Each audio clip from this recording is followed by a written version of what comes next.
संसार के अंदर व्यक्ति अनेक विषयों में सफलता प्राप्त करना चाहते हैं, अनेक लक्ष्यों को प्राप्त करना चाहते हैं। लक्ष्य लौकिक भी हो सकते हैं, आध्यात्मिक लक्ष्य भी हो सकते हैं। तो जो धीरे धीरे लक्ष्य को प्राप्त करने का प्रयास करता है, तो उसका लक्ष्य भी प्राप्त हो जाता है और उसके चरित्र का भी निर्माण साथ साथ होता जाता है। और जो तीव्रता से लक्ष्य को प्राप्त करने का प्रयास करता है, तो तीव्रता से लक्ष्य को प्राप्त करने के प्रयास में उसके चरित्र का भी विनाश हो जाता है और अहंकार भी उसके अंदर उत्पन्न होता है। जैसे उदाहरण के लिए गृहस्थी व्यक्ति हैं, उनके कुछ लक्ष्य होते हैं, ये प्राप्त करना है, ये करना है। यदि वो पंच महायज्ञों को छोड़कर उन लक्ष्यों को प्राप्त करने का प्रयास करेंगे, तो लक्ष्य तो प्राप्त हो जाएगा, कठिनाई से होगा, लेकिन अहंकार उत्पन्न हो जाएगा।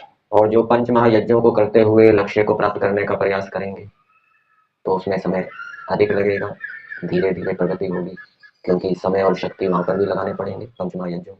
तो उनको करते हुए जो लौकिक लक्ष्यों को प्राप्त करने का प्रयास करेगा, तो उससे उसका ज्ञान विज्ञान बढ़ने से चरित्र का भी निर्माण होता जाएगा और अहंकार भी उत्पन्न नहीं होगा लक्ष्य की प्राप्ति होने पर।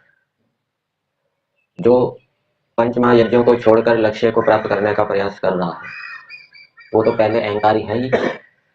वो अपनी बुद्धि को ऊंचा मानता है, ऋषियों की बुद्धि को कम मानता है, तभी तो पंच महायज्ञों को छोड़ रहा है। और लक्ष्य प्राप्त होने के बाद उसका अहंकार और अधिक बढ़ जाएगा। और जो पंच महायज्ञों को करते हुए लक्ष्य को प्राप्त कर रहा है, वो निरभिमानी है।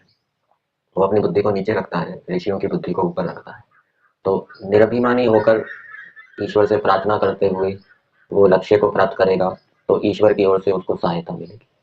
और ईश्वर की कृपा और सहायता से कठिन कार्य भी सरलता से सिद्ध हो जाता है। महर्षि दयानंद जी ने संस्कार विधि में ये बात लिखी है, गृहस्थ आश्रम पर कि प्रातःकाल जो मंत्र है, प्रातःकालीन प्रातः अग्निम प्रातः इंद्र हवामहे, इन मंत्रों के माध्यम से ईश्वर की स्तुति प्रार्थना भी करते रहें, जिससे कि कठिन से कठिन कार्य भी सरलता से सिद्ध हो जाए। ये ब्रह्म यज्ञ की बात है, और भी स्वाध्याय भी करते रहना चाहिए, जिससे कि प्रेरणाएं हमें मिलती रहे अच्छे मार्ग पर चलने की। अच्छे कार्य करने पर भी डर होता है। कोई व्यक्ति अच्छे कार्य करने से डरता है, कोई व्यक्ति बुरे कार्य करने से डरता है, किसी को मृत्यु से डर होता है। तो जो अच्छे कार्य को करते हुए डर रहा है, उसमें ज्ञान की कमी है, उसको ज्ञान बढ़ाना चाहिए। और जो बुरे कार्य को करने से डर रहा है, तो उसमें ज्ञान क्या है, ठीक है, उसको ज्ञान बढ़ाने की आवश्यकता नहीं है। ऐसे ही मृत्यु से व्यक्ति डरता है, तो वहां पर भी ज्ञान की कमी है। मृत्यु से डरना कौन सा कलेश है? अभिनिवेश कलेश है। और अभिनिवेश कलेश का कारण क्या है? अविद्या है, अविद्या अज्ञान। तो जब तक अविद्या अज्ञान रहेगा, तब तक व्यक्ति मृत्यु से डरता रहेगा। और जब वो अविद्या दूर हो जाएगी, अज्ञान दूर हो जाएगा, तो फिर विद्या के प्राप्त होने पर वो डरेगा नहीं। कभी कभी गलत कार्य करने पर भी अंदर से भय लज्जा शंका होती है।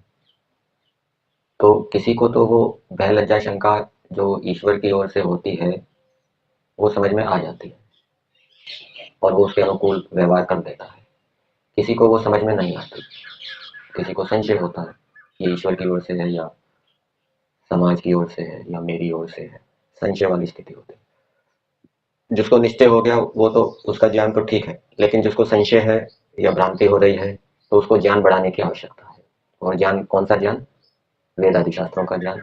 वो वेद आदि शास्त्रों का ज्ञान यदि उसके पास होगा, ईश्वर की आज्ञाओं के विषय में सारा उसने जाना होगा, विचारा होगा, तो फिर उसको संशय भ्रांति नहीं होगी। तो जहां जहां हमें डर होता है, वहां पर हमें एक ये विचारना चाहिए कि ये डर ज्ञान के कारण हो रहा है या अज्ञान के कारण हो रहा है। और जहां अज्ञान के कारण डर है, उस डर को दूर करने का प्रयास करना चाहिए। जिस व्यक्ति को व्याख्यान देने का अभ्यास नहीं होता, उसको व्याख्यान देने के लिए कहा जाए, तो वो डरता है। क्यों डर रहा है? क्योंकि उसको ज्ञान नहीं है। अभ्यास करने से ज्ञान बढ़ता है ना, उसको ज्ञान नहीं है इसलिए वो डर रहा है। अभ्यास करेगा, 2-3 बार बोलेगा, 4-5 बार बोलेगा तो वो डर हट जाएगा, अभ्यास करने से ज्ञान बढ़ जाएगा। ऐसे ही किसी को परीक्षा में जाते हुए डर लगता है। किसको डर लगता है? जिसकी तैयारी नहीं है वो डरेगा, जिसके पास ज्ञान है, तैयारी है, उसको डर नहीं लगेगा। तो जहां तक हो सके हमें डर को दूर करने का प्रयास करना चाहिए। कौन सा डर उचित है, कौन सा डर अनुचित है, इसका बोध भी हो। और जो अनुचित भय है उसको दूर करने का प्रयास करना चाहिए, क्योंकि यदि हम डरते रहेंगे, ये डरना भी एक क्लेश है और इसके कारण फिर हमारी आत्मा का ज्ञान घट जाएगा। और यदि हम निर्भीक रहेंगे, साहसी रहेंगे, तो उससे, ये ईश्वर का गुण है, ईश्वर कभी भयभीत नहीं होता, तो इससे आत्मा का ज्ञान क्या है, बढ़ेगा। उससे